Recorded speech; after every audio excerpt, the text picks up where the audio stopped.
Hey everybody, welcome back to the channel. I hope you're doing great. I got a good one for us today. Today I'm going to talk a little bit about my experience on how I negotiate deals on really anything. Motorcycles, cars are usually the ones that this will probably work the best on. But it can work probably on a house as well. But that's my other channel, Scott Walter's Real Estate, if you want to go there. Now, this channel is pretty much dedicated to just random reviews and primarily my moto.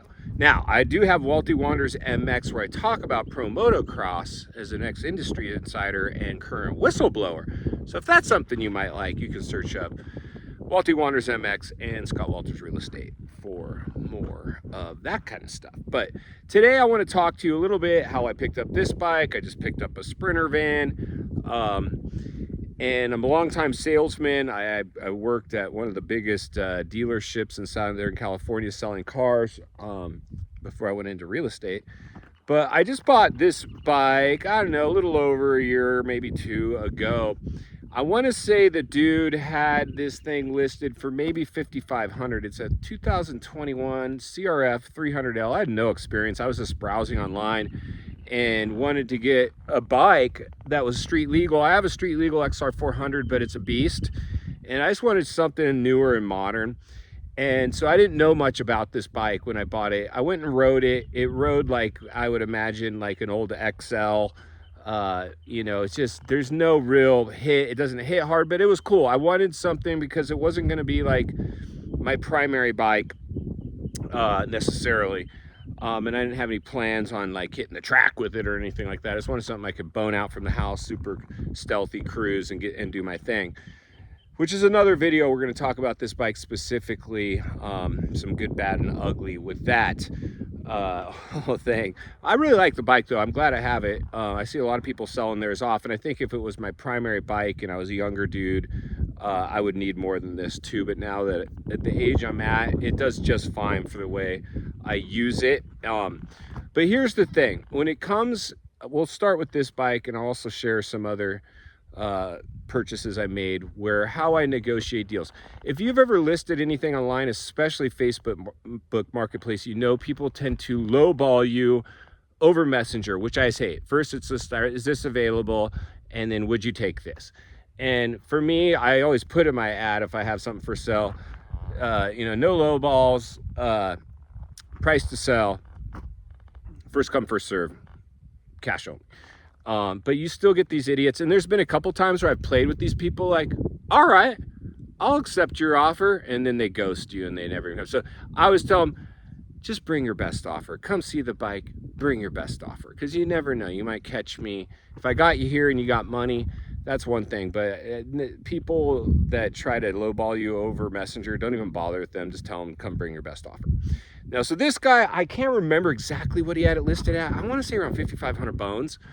And he was an older guy, and you know, the thing was pretty much a cream puff. So I went and looked at it because it was local. If it was, I had to drive a while to get, I probably brought the cash with me if I had to travel to see the bike, because I wouldn't want to have to travel back for it. If it was, you know, too long of a drive, more than 4 hours. But I went and looked at it, I wrote it, all right, cool, I'll let you know. So then I messaged the guy back, I don't know, a few days later. And I said, hey, I'm gonna come bring you an offer. And I wanna come see the bike, I'm gonna bring you an offer. And I didn't tell him what my offer was. So this is the kicker. This is what you have to know anytime you're buying a bike, because people can get offended. It's, you know, lowballing. You can't really lowball people without being offensive. But here's what I did. I said, okay, sir, once I got to the bike and I had my money on me, I said, but I got an offer for you. But before I tell you what my offer is, let me tell you why it's my offer. Anytime I'm buying something like a motorcycle or a car, I always have to look at it. If I have to turn around and sell this thing myself, like next day, get it gone, what am I gonna have to price it at? And I'm probably gonna have to price this thing at $4,000 to get somebody to come take it off my hands. So my offer is $4,500. I don't expect you, you know, I don't, just because that's what I feel like I'd have to sell it for, that doesn't mean you should have to sell it to me for that. I'll take a hit, but not a big hit. And so he thought about it. He's like, I've already refused that offer. And I said, I understand, but you'd be doing me a big favor, and I think it's fair. And he said, you know what? Because it had been on the market for a while. He's like, take it. So that's the one thing you want to do. Anytime you're going to make an offer on a bike, just tell them, hey, listen, before I make my offer, let me tell you why it's my offer. If I have to flip this thing really quick, what am I going to have to sell it for? I think I'm going to have to sell it for this. So this is my offer, and that's why it's my offer. And if you have the money on you, and then if you're like, I worked at the dealership, one of the things, if you buying new, it's hard to lowball. You're not going to lowball anything brand new. But what you could do pre-owned or even new, if you're making an offer in the dealership on something brand new, a car or bike, they play the game, the cat and mouse game. Let me go talk to my manager. Came back, hey, we're close, we can do this.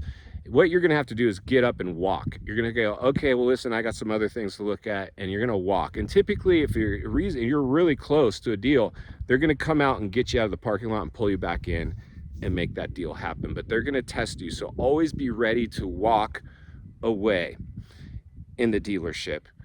If you're making offers, they will typically come out and get you if you're not too far apart. So that's my 2 cents when it comes to scoring the bike or car that you want. And we could talk about real estate, but this is really cars, and motorcycles are where that's probably gonna work the best. So if you appreciate the content, give the video a like, subscribe to the channel, leave a comment below, and I'll see you on the next video.